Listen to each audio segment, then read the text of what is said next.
السلام علیکم ورحمۃ اللہ وبرکاتہ نحمده ونصلي على رسوله الكريم اما بعد فاعوذ باللہ من الشیطان الرجیم بسم اللہ الرحمن الرحیم قال اللہ تبارک وتعالى في القرآن المجید والفرقان الحمید قل هل يستوي الذين يعلمون والذين لا يعلمون وقال النبي صلى الله عليه وسلم من يريد الله به خيرا يفقهه في الدين صدق الله العظيم یہ علم ہنر کا گہوارہ تاریخ کا وہ شہپارہ ہے یہ علم ہنر کا گہوارہ تاریخ کا وہ شہپارہ ہے ہر پھول یہاں ایک شعلہ ہے ہر سرد یہاں مینارہ ہے کوثر یہاں دب جاتے ہیں طوفان یہاں رک جاتے ہیں کوثر یہاں دب جاتے ہیں طوفان یہاں رک جاتے ہیں اس کا فقیری کے آگے شاہوں کے محل جھک جاتے ہیں آج اس بابرکت محفل میں دینی مدارس کی قدر و منزلت کے بارے میں لب کشائی کرنے کی اصرارت کر رہی ہوں دعا ہے کہ اللہ تعالیٰ مجھے حق و سچ بات کہنے کی توفیق عطا فرمائے قرآن و حدیث کے بغیر کسی بھی معاشرے کی بقا و قیام کا تصور نہیں کیا جا سکتا کیونکہ اسلامی معاشرے کی بنیاد اور اساسات اسلامی علوم ہیں اور اسلامی علوم کا مرکز ہی دینی مدارس ہے تو گویا اسلامی معاشرے کی بقا ہی دینی مدارس کے صدقے ہیں صحابہ اکرام نے کیا عظیم قربانیاں دے کر یہ دین ہم تک پہنچایا ہے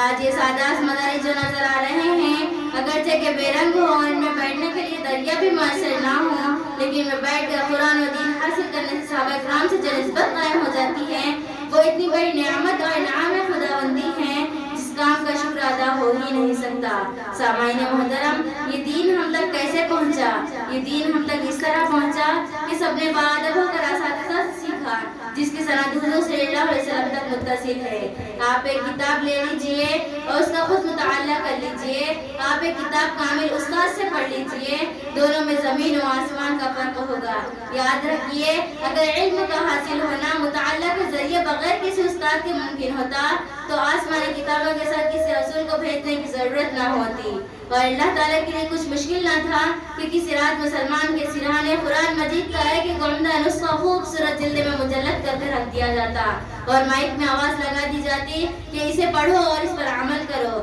لیکن ایسا نہیں ہوا بلکہ اللہ تعالیٰ نے قرآن مجید کے ساتھ ایک شارح قرآن حضرت محمد صلی اللہ علیہ وسلم کو بھیجا چنانچہ رب کائنات کا ارشاد ہے هو الذی بعث فی الامیین رسولا منہم یتلو علیہم آیاتہ ویزکیہم ویعلمہم الکتاب والحکمہ وہی ہے جس نے امی لوگوں میں سے انہی میں سے ایک کو رسول بنا کر بھیجا جو ان کی آیتوں کو تلاوت کرے اور ان کو پاکیزہ بنائے ان کو کتاب و حکمت ہی کی تعلیم دے سامعین مکرم جی ہاں ایسا تو ہوا کہ انبیاء علیہ السلام تشریف لائے لیکن کتاب نہیں تھی لیکن ایسا کبھی نہیں ہوا کہ کتاب کسی نبی کے نازل ہوئی ہو وجہ یہ ہے کہ انسان کی ہدایت کے لیے کافی نہیں ہے اگر انسان کتاب کا مطالعہ کرتا اور اسے مطلب سمجھ میں نہ آتا تو وہ گمراہ ہو جاتا اس کی مثال تو ایسی ہے کہ انسان میڈیکل پر چنی کتابوں کا مطالعہ کرے اور اس پر میڈیکل کھول کر بیٹھ جائے سوائے اس کے وہ قبرستان آباد کرے انسانیت کی کوئی خدمت انجام نہیں دے سکتا سامعین محترم حضرت شیخ الاسلام مفتی محمد تقی عثمانی صاحب دامت برکاتہم العالیہ فرماتے ہیں کہ اللہ تعالیٰ نے مجھے کئی اسلامی ممالک میں جانے کی توفیق عطا فرمائی اور کئی دینی حلقوں سے ملاقات کا موقع عطا فرمایا تھا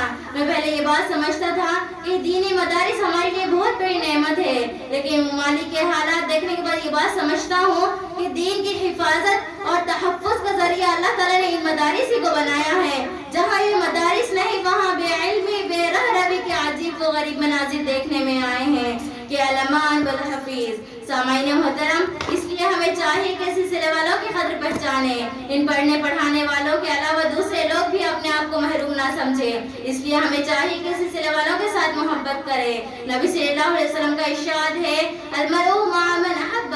آدمی اسی کے ساتھ رہتا ہے جس کے ساتھ اس نے محبت کی ہو اگر ان کی محبت ان سلسلے والوں کے ساتھ ہوگی تو انشاءاللہ ان کا حشر بھی انہی کے ساتھ ہوگا سرکار دو عالم صلی اللہ علیہ وسلم کا ارشاد ہے کن معلما او متعلما او محبا او متبعا ولا تكن الخامس فتهلك تم معلم بنو یا پڑھنے والے بنو یا ان سے محبت کرنے والے بنو یا ان کی مدد کرنے والے بنو پانچویں مت بنو ورنہ تم ہلاک ہو جاؤ گے علماء کے خلاف نہ ہو ورنہ تم ہلاک ہو جاؤ گے آخر میں بس اتنا کہہ کر اجازت چاہوں گی فدا ہے تجھ پہ جامعہ میری جاں ہے، فدا ہے تجھ پہ جامعہ میری جاں ہے کہ تو نور مرکز دارالاماں ہے. بلندی تیری بس سرے آسماں ہے، بلندی تیری بس سرے آسماں ہے، تجھے پیار کرتا یہ سارا جہاں ہے. کوئی پوچھے کہ کیا ہے یہ سب کچھ تو کہہ دو، کوئی پوچھے کہ کیا ہے یہ سب کچھ تو کہہ دو، چمکتا ہوا دین کا گلستاں ہے. وآخر دعوانا الحمدللہ رب العالمین. السلام علیکم ورحمۃ اللہ وبرکاتہ.